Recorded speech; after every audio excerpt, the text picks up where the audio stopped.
The SALLOW Fell Brewery. Daniel Hurst had a rule about places like this. 3 visits, no more. The first visit was for research, walking the perimeter, checking sightlines, working out where he could park without drawing attention. The second was the exploration proper, camera in hand, torch charged, boots laced tight, and the third was for anything he'd missed the first time round. He'd never needed a fourth. Fourth visits were how people ended up on the news for the wrong reasons. He heard about the brewery from a bloke called Pete in an online forum for abandoned places, the kind of forum where everyone uses handles instead of names and nobody ever quite said where they lived. Pete had posted 3 photographs, weathered brick, chimney stack still standing, improbably straight against the grey sky, and a sign, rusted though in places, that simply read, "Sallow Fell, Ale and Wine." Ale and wine, not one or the other, but both. Daniel had done breweries before, half a dozen of them, scattered around the north. Victorian relics with their copper vats stripped for scrap, their floors thick with pigeon mess, their windows long since given up to the weather. He knew what a brewery was meant to look like, meant to smell like, and what it was meant to feel like. He had never done one that also made wine. It wasn't impossible exactly. English wine wasn't common before the modern era, not up here at least, not in any serious quantity. The climate was wrong for it, and the growing season was just far too short, too wet, too unkind to the vine. But not impossible doesn't mean it made sense. And the thing that always got Daniel out of bed at 5 in the morning, driving 40 minutes down unlit B roads with a rucksack on a passenger seat, wasn't decay. Decay was to a penny. It was things that didn't quite make sense. Pete hadn't known when it was built. Nobody on the forum knew exactly. Not really. The general consensus was somewhere in the 19th century, maybe stretching back to the tail end of the 18th. One user reckoned they'd seen a date over the side door, 1834, though nobody could confirm it, and the photograph attached was too blurred to read. Local memory was thin on it too. A woman who'd grown up 2 villages over said her grandfather used to talk about the old brewery on the fell, like it was a fact everybody already knew about, the way you'd mention a hill or a river and never explain further because you assumed you didn't need to. That was usually how it went with places like this. The building outlived the reason anyone remembered it. Daniel found it on a Tuesday, just after 6 in the morning, the sky the colour of dishwater and the frost still thick on the hedgerows. The drive out was the kind that made you understand why the place had ended up forgotten in the first place. The B road gave way to a single-track lane, and the single-track lane gave way to something that was barely a lane at all. 2 ruts worn into the grass, with a strip of nettles growing proud between them, scraping the underside of his car for the better part of a mile. He parked where the track finally gave out, in a turning circle that had probably once been a proper yard, and killed the engine. Silence came down on him immediately. The silence of somewhere with no road noise, no pylons humming, nothing but wind moving through the grass that hadn't been cut in decades.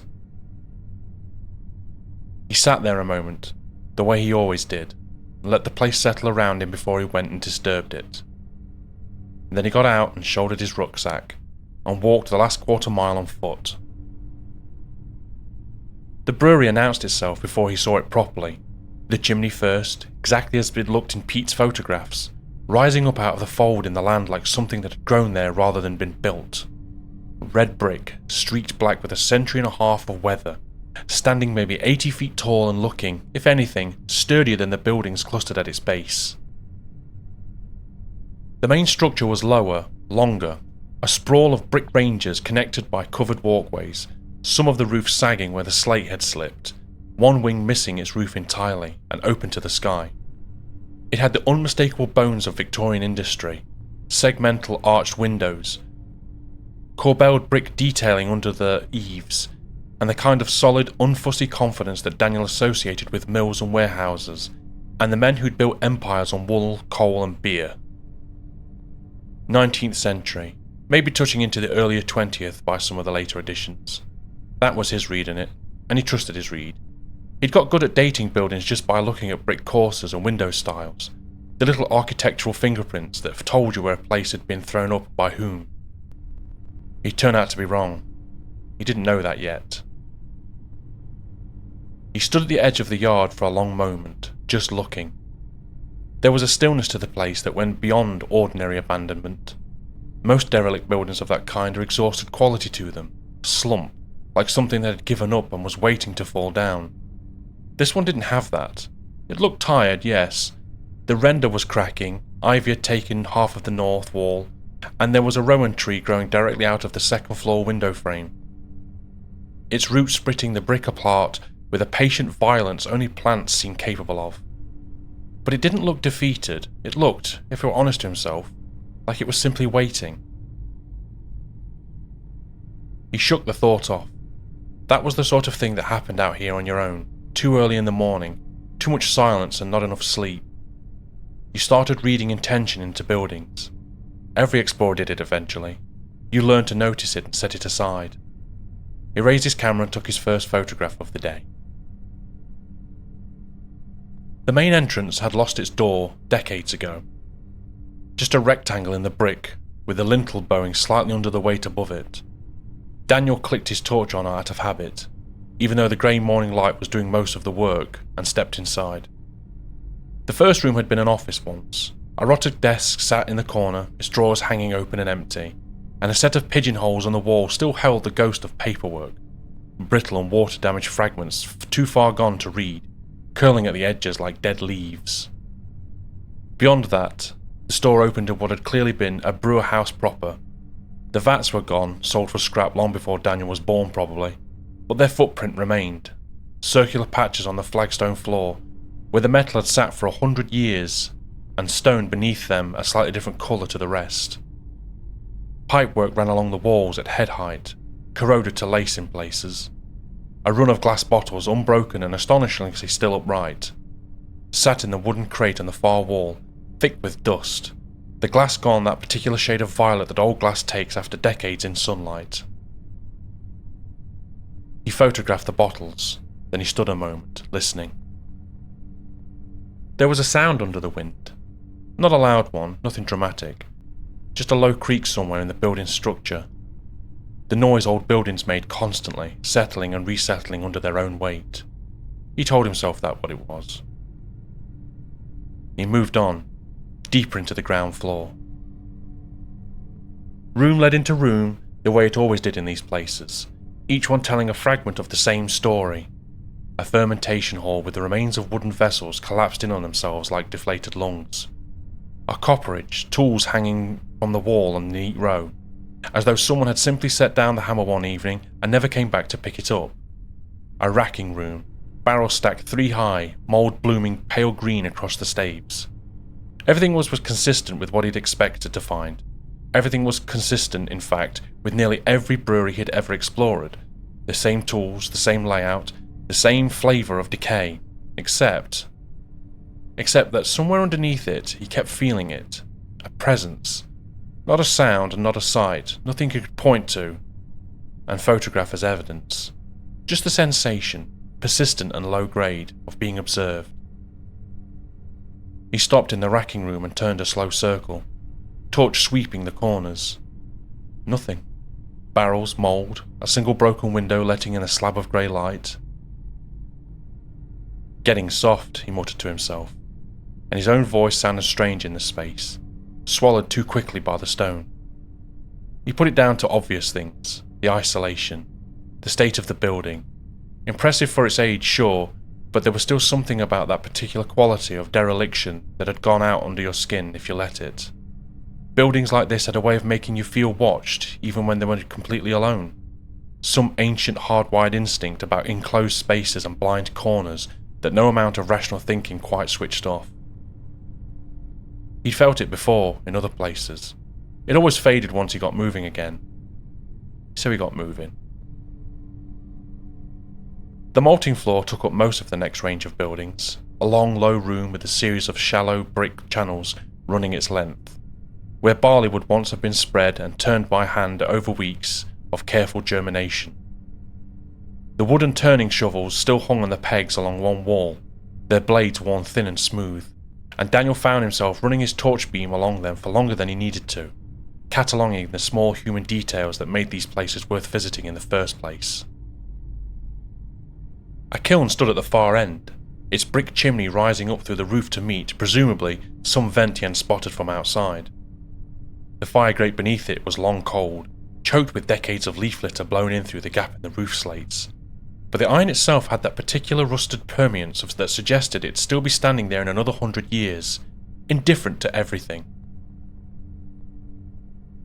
He photographed the kiln, the shovels, the scatter of clay pipe fragments someone had left on the windowsill sometime in the last century. Ordinary things. Reassuring things, in their way. The kind of small human debris that made a derelict building feel like a place people had actually lived and worked, rather than a stage set built for something else. He needed that reassurance more than he was willing to admit, even to himself. Beyond the malting floor, a narrow stair led to what was probably been the overseer's office, and Daniel climbed it mostly out of habit, the completionist instinct that came with the hobby, the itch to see every room rather than leave gaps in his own record of the place. The office was small, its single window looking out over the ground he hadn't yet explored, and largely empty save for a rusted stove and the remains of a chair, its cushion long since rotted to the dark stain of the floorboards. But it was here, standing in the window, that he first properly noticed how much larger the site had been than he had assumed from the outside. Beyond the immediate cluster of brewhouse buildings, half hidden by overgrowth, he could make out the low stone shapes of further structures, older by the look of them, their roof lines lower and less regular than the confident Victorian brick, as though the newer buildings had been built up and around something that already existed. He stood at the window for a good while, working out sightlines, planning his route, and did not in that moment think very hard about what might have been for a 19th century brewer to have older buildings folding in underneath, like a shell grown from something that had been here first. He would think about it later, considerably later than he would have done him any good. He went back downstairs and out, and continued working his way around the eastern range of the buildings toward the loading yard. It was nearly 40 minutes later, working his way round the eastern range of buildings, that he found the loading yard. He almost missed the change in the building's character at first, too focused on getting a decent shot on a stone archway, and it was only when he stopped through the yard proper that something made him stop. The rest of the brewery had a uniform quality to its decay, dust settling evenly, weeds establishing themselves in every available crack, and that grey covering that comes from decades of nobody caring. This yard didn't have any of that. The cobbles underfoot were swept clean, none of the moss and grass that had been colonised every other open surface on the site. There were no weeds growing up amongst the stones. The loading bay itself, a long low structure with a deep overhang, clearly built for keeping wagons or lorry dry whilst they were loaded, had its roof intact, slate unbroken, and guttering that looked impossibly functional. Daniel stood at the edge of the yard for a long moment. Camera hanging forgotten at his side. Tyre tracks, fresh ones, or fresh enough. The mud at the yard's entrance held a tread pattern clearly, cutting a deep double rut that carved out in the tree line and stopped squarely in front of the loading bay. Someone had been here recently, with a vehicle. His first thought was security, a farmer maybe, using the yard to store something, or a landowner who still checked in on the place from time to time. That was normal, and that happened.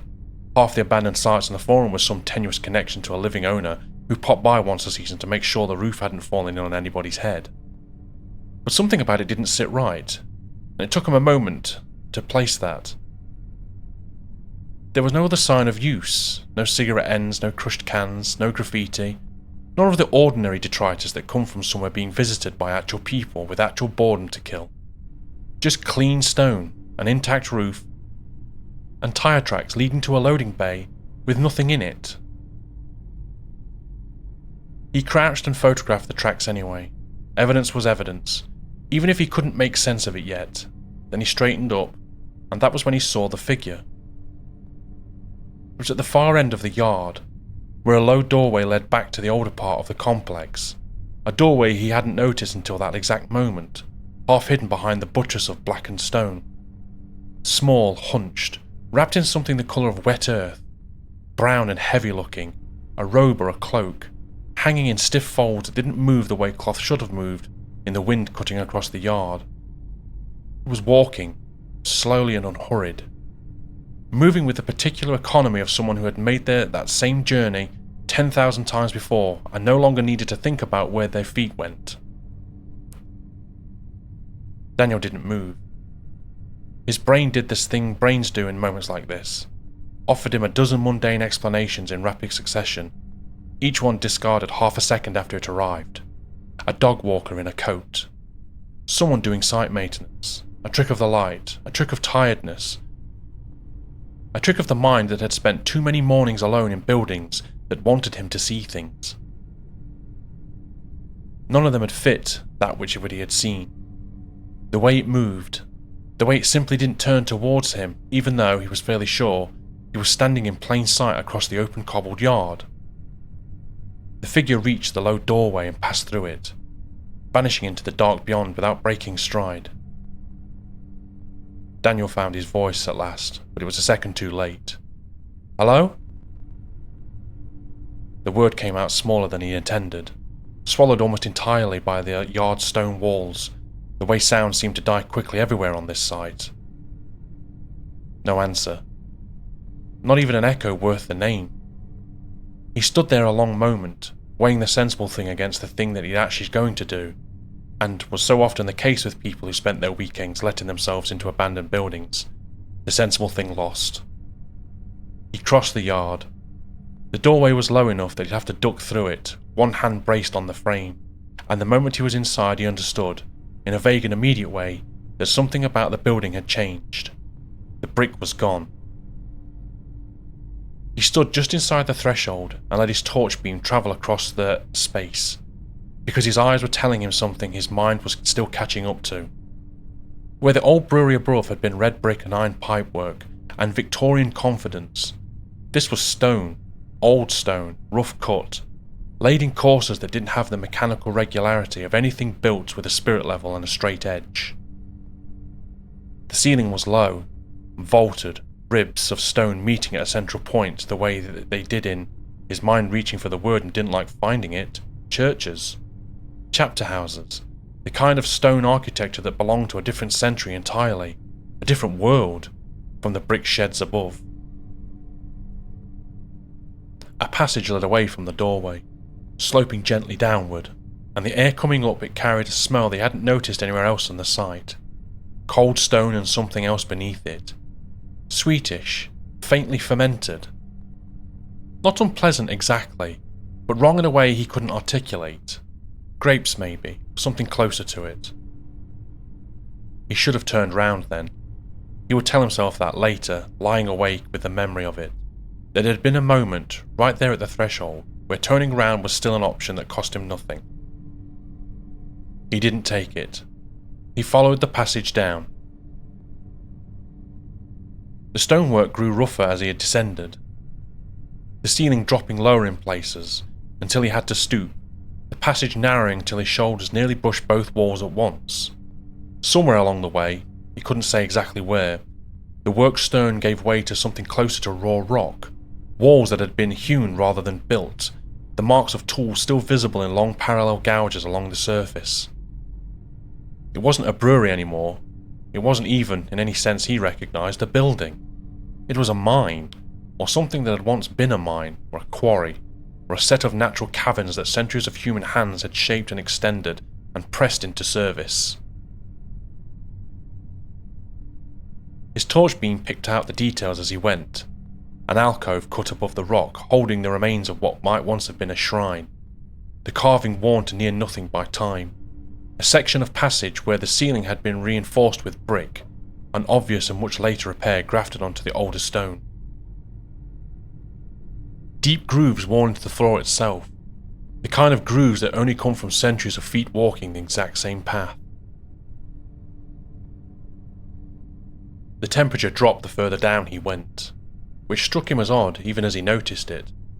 Deep passages usually settled into a steady temperature, cellars and mines alike, but this one seemed to grow colder in fits and starts, warm pockets giving way without warning to air that bit at his fingers and made his breath show pale in the torchlight. At one point the passage widened into a kind of gallery, the ceiling opening up higher than its torch beam could comfortably reach, and he found himself standing beside the run of stone troughs sunk into the floor, each one large enough to hold a grown man lying in its full length. Dry now, all of them, their bottoms stained deep rusted brown colour that he chose quite deliberately not to think too hard about. Further along still, the wall to his left bore the long inscription, the letters cut deep and confident into the rock in a script that he didn't recognise at all. Not Latin, not anything close to it.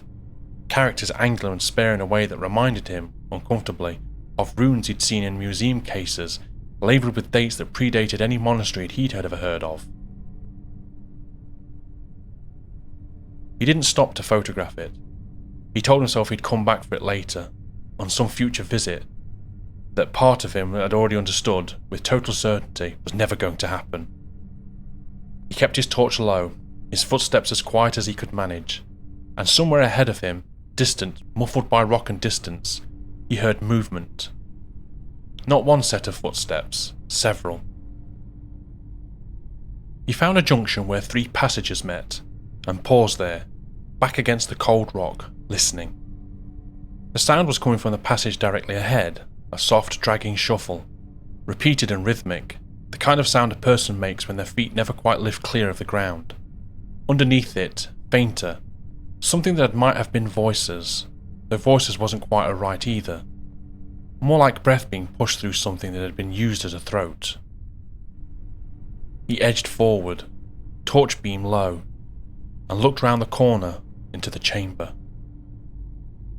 The space opened out into something that had been clearly once a proper working room. Long stone benches ran along the both walls, wooden racks stacked with barrels rising almost to the ceiling, and at the far end a series of great stone vats sunk into the floor itself, steam or vapour rising faintly off the surfaces despite the cold. And moving between them, unhurried and methodical, were the figures.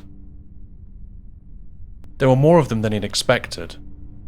5, 6, maybe more further back where the light didn't reach.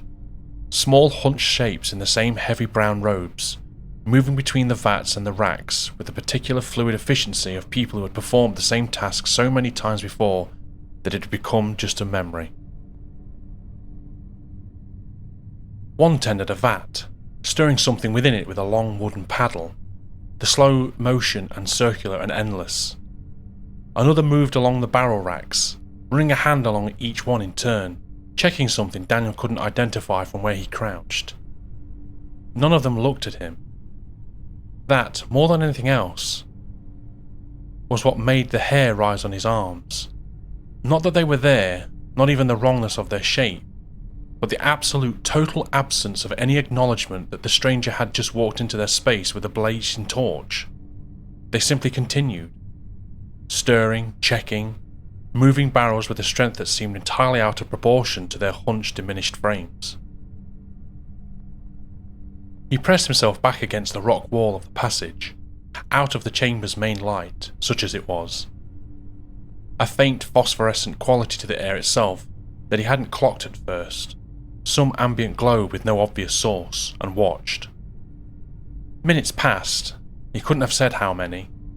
Eventually, working on instinct more than a plan, he began to edge along the passage's edge, keeping to the shadows, moving deeper into the workings rather than back the way he'd come.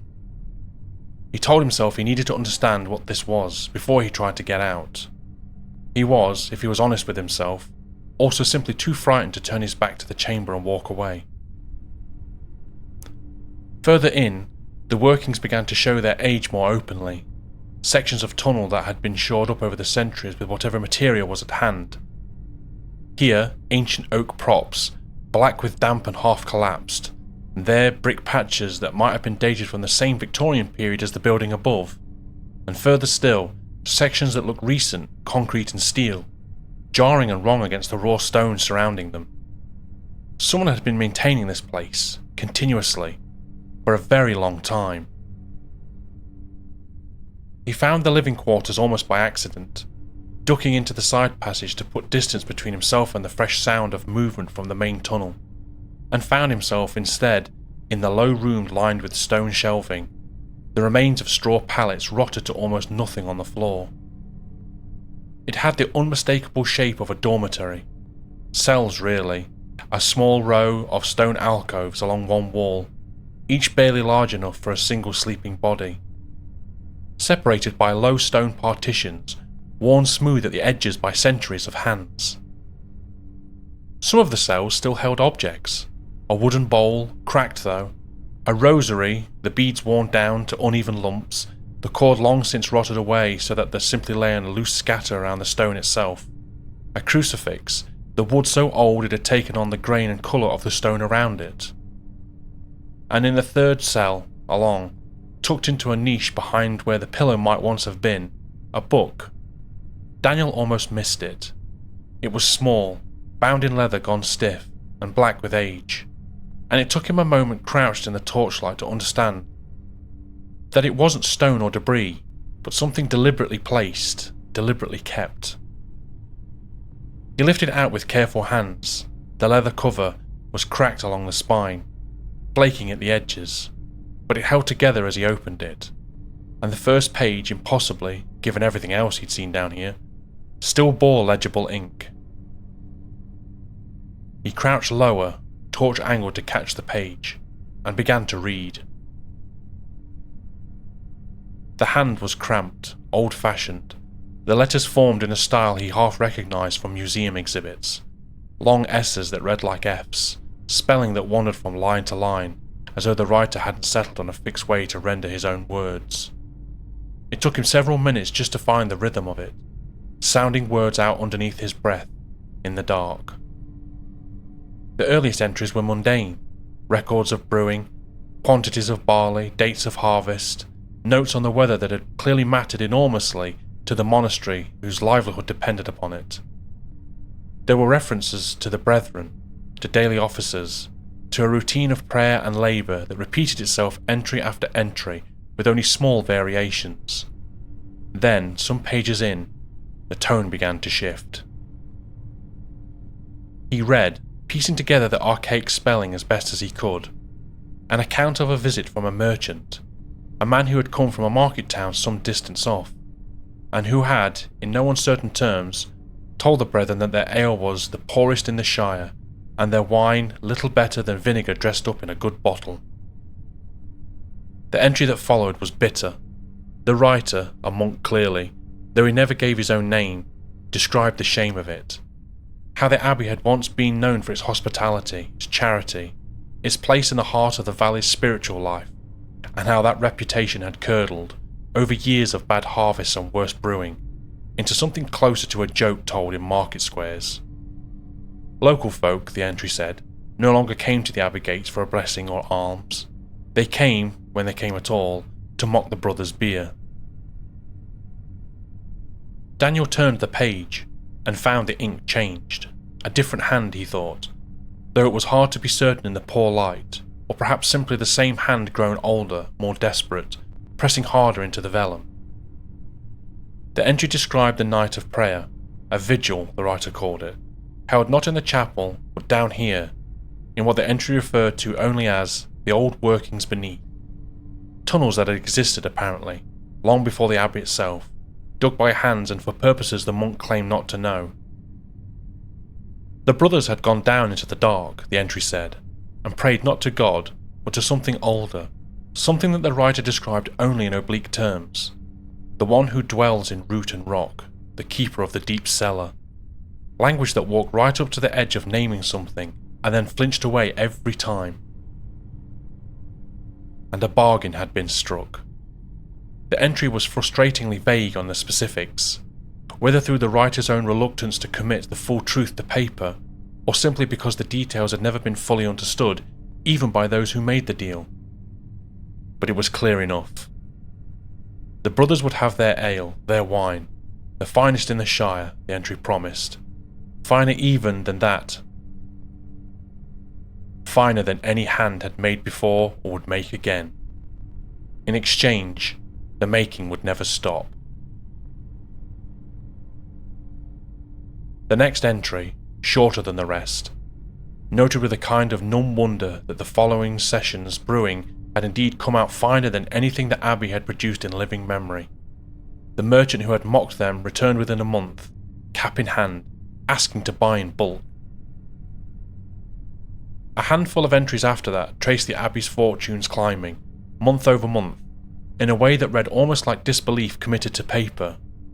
Word had spread beyond the market town, the writer had noted, into the county, and then further still, travellers went out on their way to break their journey into the Abbey gates, not for blessing now, but for taste of what had been called, in terms of the monk clearly found both gratifying and faintly obscene, the finest drop in England. Coin came with a reputation, and the Abbey used it as its abbeys did. New stonework, a rebuilt chapter house, a glass in the windows where there had only been shutters before. Daniel could see, even in the diary's careful piety, the shape of something that had once been poor and mocked community reinventing itself as a place of consequence. But threaded through the pride, entry after entry, was a second note that never quite went away. The brothers who tended to the vats below, the writer said, no longer joined the others for mass, no longer ate at the refectory, no longer, in time, were spoken of by name at all, simply referred to, in the phrase that recurred with an unsettling regularity, as those who keep the deep cellar, as though the words themselves had become a kind of quiet agreement not to ask further questions. One entry, dated only by the season and not the year, recorded that a young brother named Osric had gone down to relieve one of the cellarers, as was apparently the custom, and had come back up within an hour begging never to be sent down again. The writer noted, without any evident horror of his own, that Osric's request had been granted, and that another brother had gone in his place instead.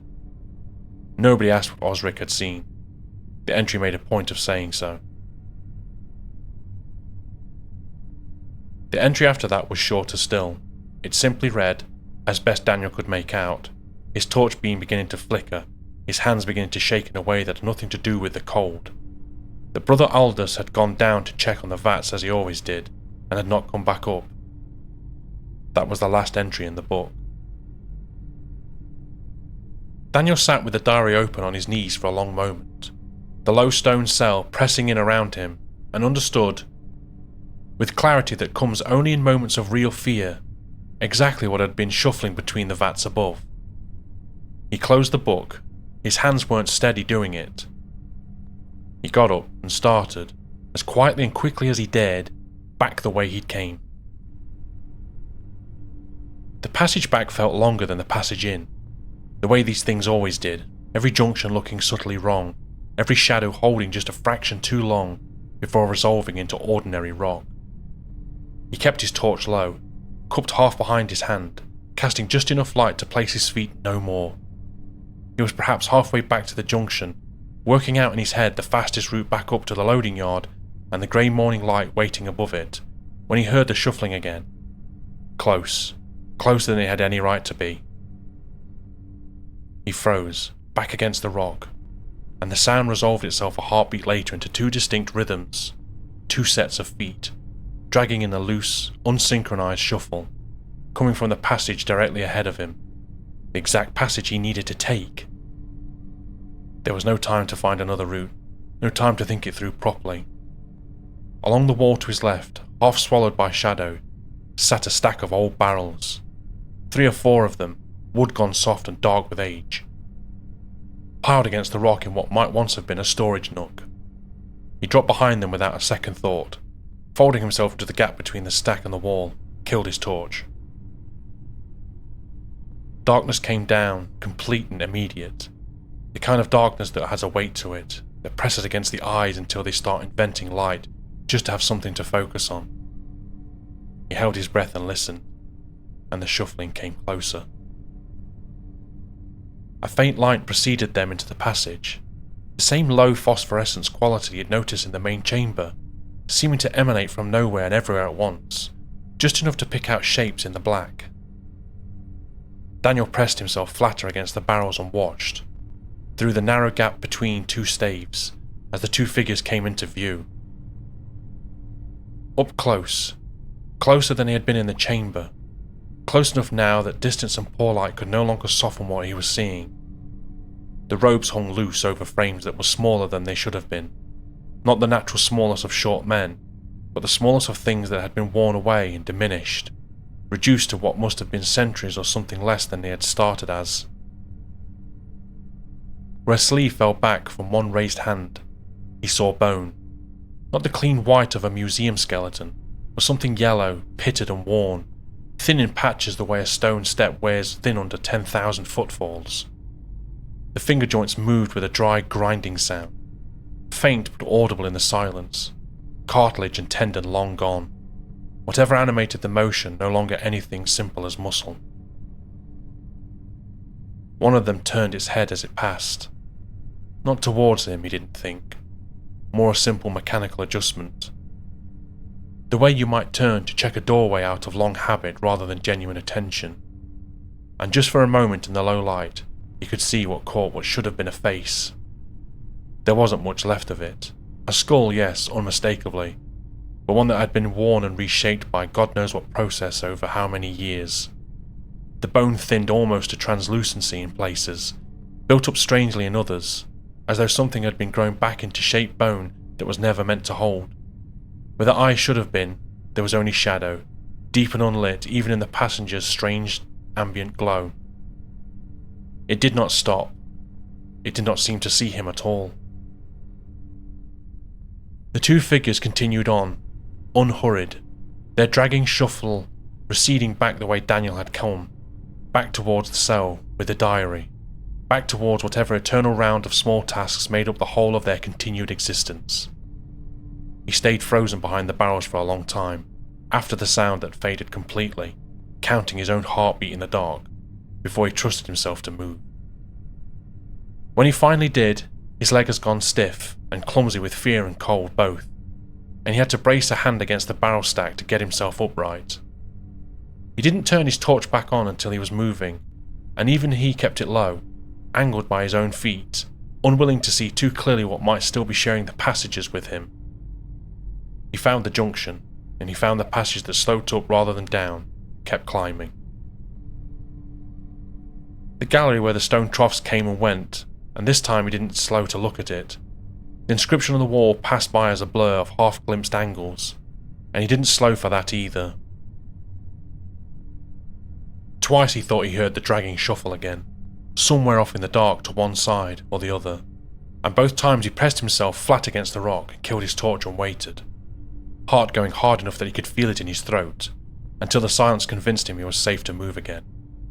Whether it had been real both times, or his own fear inventing company with him in the dark, he never worked out. He decided eventually that it didn't much matter either way, the effect on him was the same regardless. The air began to change before the architecture did, the cold, sweetish weight of the thinning, replaced by something that carried the faintest suggestion of the outside world, damp earth and distant rain rather than stone and rot. He quickened his pace despite himself, torch beam bouncing wildly off the walls, all pretense of carefully quiet stripped away by the sheer animal need to be somewhere with a sky above it. The stone gradually gave way to brick again, the ceiling lifting, the air losing some of that cold, sweetish weight it had carried below. He recognised the low doorway ahead of him, the one that had ducked through that had felt like hours ago and had in fact been not much more than 90 minutes. He stepped back out into the loading yard, and the world above ground had changed while he'd been under it. The sky had lightened from the flat dishwater grey of his arrival into something softer, streaked pale gold along the eastern edge where the sun hadn't quite cleared the fell. Birds had started up somewhere in the tree line, the ordinary unbothered chorus of a morning beginning utterly indifferent to what sat beneath the ground they were singing over. Daniel stood in the yard for a moment, breathing air that tasted of grass and cold stone, rather than the sweetish underground rot, and let himself, just for a second, believe he was safe. That was when he heard the engine. Distant at first, then closer. The low diesel growl of something heavier than a car, working its way along the track that could surely not accommodate anything of the sort, judging by the state of the lane he'd driven in on himself. He didn't wait to think it through. Whatever explanation his mind reached for, security, groundskeeper, farmer, none of it mattered enough, after what he'd just seen, to risk being caught standing out in the open. He moved fast and low. Back across the yard and through the archway he'd come in by, out into the tangle of overgrown scrub that bordered the site's northern edge, and dropped down behind a thick stand of gorse just as the engine noise crested it into full volume.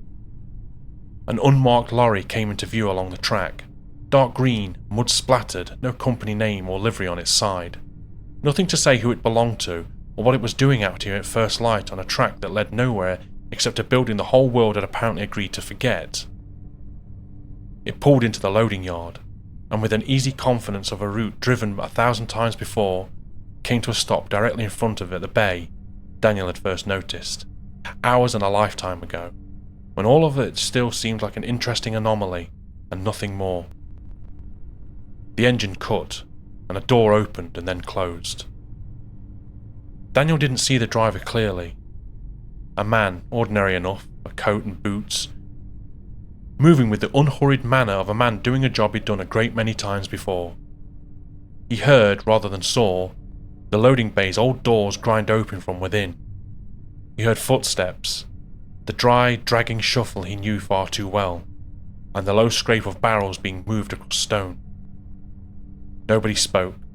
There was no exchange of pleasantries, no paperwork signed, nothing of the ordinary human business of a delivery being made, just the sound of goods changing hands in near total silence, an agreement so old and so practiced that language had become unnecessary generations ago. Daniel stayed pressed against the gorse, thorns biting through his jacket, and watched barrel after barrel load into the back of the lorry, by hands he couldn't quite clearly see and didn't want to. The finest ale in the shire, the finest wine, made without pause, without complaint, without end, by something that had stopped being men a very long time ago and had simply, in the patient horror of it, never been allowed to stop working.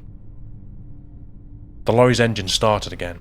It pulled away, back down the track, and back towards whatever market and whatever seller the destination was waiting to receive its cargo, exactly as it must have done, Daniel understood now, more times than any living person could ever count. He waited until the engine noise had faded completely before he trusted his legs to carry him back to his car. He did not look back at the brewery as he went. He has not been back since. He tells himself he never will. But some nights, when the wind is right and he swears he can still taste it, something rich and dark and impossibly fine, sitting at the back of his throat like a debt that was never his to pay, but never his to walk away from either.